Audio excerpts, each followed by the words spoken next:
All right, y'all. What's going on? It's your girl Moo Legend, Time to Shine Radio. We are live here with my first guest, Pastor Anthony Murray. What's going on, man? How are you? I'm glad to be here. I got you in there too a little bit in the Hey, frame. okay. I'm excited about everything. I'm excited about life.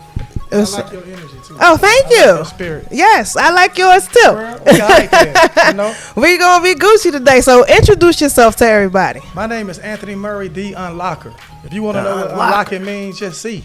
You're gonna have to just see. It's hard to explain. That's Good it. to see you. I got my folk coming on. Come on, he got the folk coming on. He live and direct here. So we're going to talk about you as a pastor, and then we're going to talk about this book. All right. Okay? All right. So I want to know, what made you want to become a pastor? I never wanted to be a pastor. I hated church. Oh, And man. all of that. My daddy is a pastor, and I didn't like it, man. You didn't like I it? always wanted to be a businessman. That's what I want to do. I want to be a business tycoon, but God is real. He really saved me. Let me tell you what happened. I Okay. went to a church. My uncle used to have all the chicks at his church Okay. on the revival nights. On the revival night. So I called my boy Naheem and Dula and was like, yo, Okay. they're going to be lifting their hands. Okay. On revival night. Okay. And I went and I got saved that night. It was crazy. I was 19 years old and it happened. Wow. I didn't want it. I never wanted to be a pastor. Okay. Even recently, in the last 3 years in the pandemic, I wanted to retire. I tried to get into other things, business, and I do. Wow. But God again said, no, you got to said keep no. doing this work. Keep it And moving. now I'm in here with you, so you know he was telling. Wow. And just like that. So it wasn't like really in your plan, is what No, you're saying. no, Okay. no. And you know, I think when God, just like I'm sure in your life, some of the things we think we stumble into, a lot of times it's opposite of what we planned. True. Because it was God's plan. Hello. So that's really what happened to me. It's just, again, I mean, I'm 46 now in my life. And, 46 years young? Yeah, Okay. and it's happening again. Okay. Right now, it's like I'm following the voice of God, and it's working. And it's working. And it has been working. So you've been a pastor for how long now? 2.5 decades. I've been a senior pastor of Oasis for 17 years. I was Wow. a youth pastor for about 8 years. Okay. And so, 18 years now. 18 years? 25 years or so. Okay. So when you graduated high school, what did you want to do? Like, what was in your brain? I wanted to be a business tycoon. I have aspirations of building like skyscrapers, Okay. buildings like that. And God ended up using me to build people. But I like building. I like buildings. And I still got that dream. Okay. See some of these skyscrapers coming up in Atlanta. One day it's going to be mine. Okay. Anthony Murray. Oh, When look I say at the be top a like lot, that. Yeah, that's what I like. I like Okay. business and I like real estate. For sure. Okay, cool. So you're senior pastor at the Oasis Church. Yep. Got a new location, Let right? me tell you something. Come on. Look at God. Come on, brag on God for a In minute. the pandemic, I was going through a divorce at the same time. What? After 23 years of marriage. That's So I was crazy. going through a divorce. The pandemic hit. I had to work. I had two campuses, 5 services I was running. Wow. 4. So I had to try to figure all of that out at the same time. And one day God spoke to me again and said, "Go online and talk every day." And I'm like, "You hate me No. because I'm suffering, man. I'm hurt, Right. and I'm over here, and I don't have the energy to do it. I don't want to do it. I never asked to do it. Right. And here he is again saying, "Talk." And I'm saying, "What the hell am I gonna say? What am I saying?" Right. But I'm telling you, maybe this is about being obedient to something. I heard the voice and I just did it. And did It it. turned into a movement online. Wow. And we were able to sustain the church because we grew online. Wow. And it's multi-millions of dollars online. Online. Because It's possible. God said, talk every day. And that's what you did. That's how we sustain the ministry. Okay. Wow. And then you got a whole nother location. Yeah, downtown Atlanta. I want y'all to know, everybody, downtown Atlanta. Can you believe I bought this building for an investment during the pandemic? I wasn't planning on pastoring again. I wanted to, again, do business. Okay. And it just happened. And now we're downtown Atlanta next to Grady Hospital. Wow. Prime location. Dr. King, all of these major people was on this block, Edgewood Avenue, Sweet Auburn. Right. I'm like next to Grady. Wow. I'm crazy. So can you imagine me being next to Grady Hospital? Right. All them folk with problems being next to my stuff. So they saving lives, we saving souls. We Come 4 on. weeks in and it's been off the chain. Okay. So this Sunday is my 5th week. And 5th week. And how's it been? let me tell you something. Talking to Mike. Let me tell you something. There you go. It was a dream come true. Okay. Every type of individual that I like, that's like me, come to the church. Wow. Rich, poor, gay, straight, black, white, young, old, homeless dude, a movie star, and somebody who figuring it out in the same place. And we all here equals saying we need the Lord. It's crazy. Wow. So tomorrow, this Sunday, I started a series called I'm Coming Out of the Closet. Hey, coming out the Being closet. who I really am. That's what I think and believe that people, when they're authentic to who God called them to be, I believe those people are closer to God than some of the people you see shouting at church line, Okay. looking and turning around 3 times, getting nothing. Wow. It's some people that's not in church closer to God than people that are in church. My goal is to get us all connected to God, and church is not just a geographical location. Okay. We don't have to be in a building to have church. You're right. We the church, me and you. Right. You proved that during the pandemic, didn't you? See? And you know what happened during the pandemic? Talking, it saved me. Wow. Every time. That's why you have to listen to God. Okay. And somebody may say, what's listening to God?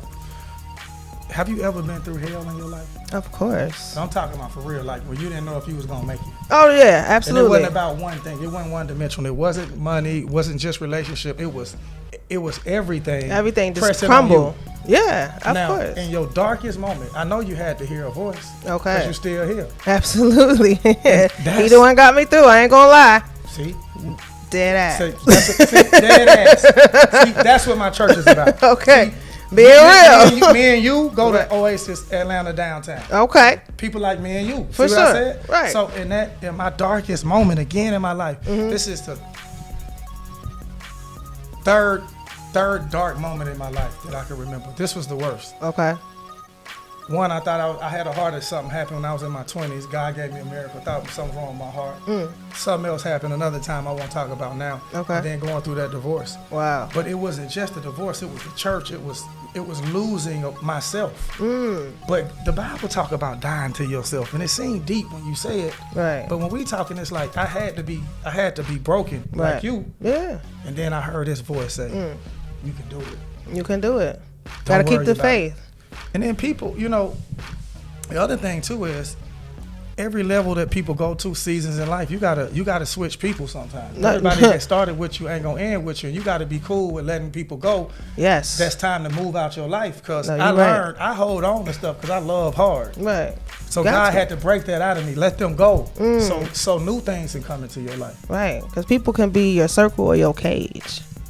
Come on, I somebody. like that. People That's- can be your circle or your cage. Yes. It's one of the two. It's no in between. And that's on period. I just posted that on Facebook. So I love that. So when you preparing your sermons, like what's your environment like? Man, my sermons come all day. For real. I'm just a straight weirdo. I might be on the toilet. Wherever you see fit, right? I've written I wrote this sermon called The White Space. Okay. The place of opportunity Come on the on. toilet. Yes. God speak to me in weird places sometimes. He'll give me pieces and bits, but I preach a lot out of my experience. Okay. As you So should. right now I'm talking about revival and restoration. Okay. That's where I'm at. That's right. So, and the need to help the people, the lost souls and things like that, like how do you as a pastor help the community?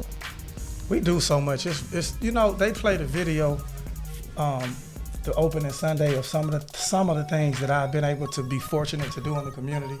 It was so many things. I don't know where to start. We feed people, we clothe people, I give cars, business, Wow. start businesses, entrepreneurship programs, youth programs. I partner with organizations. You may say, what? Hope for Harvest is an organization I What? partner with. They help young people. Okay. They're out of Charlotte, but they have branches in Atlanta. Another organization, Making Away Housing. Before the pandemic, these are people we give money to, we serve with.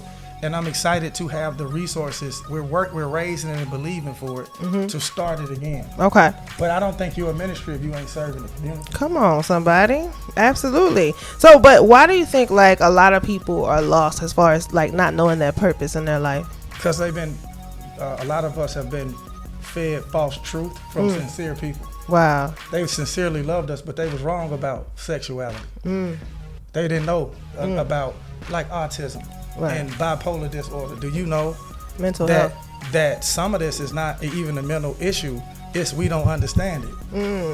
Think about something, right? Like, think about this. What if you took enough bipolar people and autistic people in a room and said, and just got them in there and was like, look, in the right environment, and said, solve this problem. Okay. Think of the things that they invent and create. It probably pretty dope. Just think about what you can create and you can do when you move from the third dimension to the fourth. It's about, so I'm saying people that haven't ascended are trying to live life the same when life done changed. And they didn't ascend, so life beating them up when they used to bless them. Ascension is about maturing and growing to a higher state of consciousness. That's what Jesus meant when he talked to Nicodemus. He says, marvel not, you need to be born again. He was like, stop, marvel not. In my commentary, it's like, stop arguing with yourself. Right. Be who you are. Right. That's what I'm getting into Sunday, week 2 at church, 11 o'clock.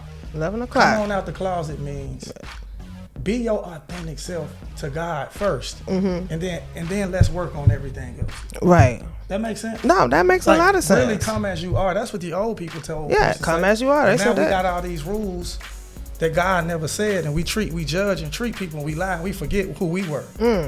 So I'm the people's champ. It's like you forgot you was a hoe. Now you treating your daughter like that. You just got yourself together and you 40. You been a freak your whole life. Ooh, talk about it. You just got off dope. Wow.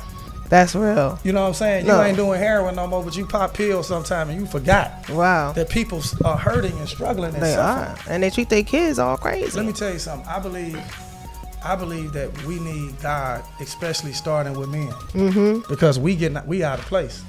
Tremendously. And we got to get ourselves together in terms of leading and being men for real. No, you're right. So as far as that, what successful approach have you taken to give adult education in the church? I've had be doing this again. I have a Bible college that's starting again. I had a Bible college before. I had a therapy center at the church where people come to clinical counseling. Not some people just talking. Therapists. Serious therapists. Man, 25 years of service.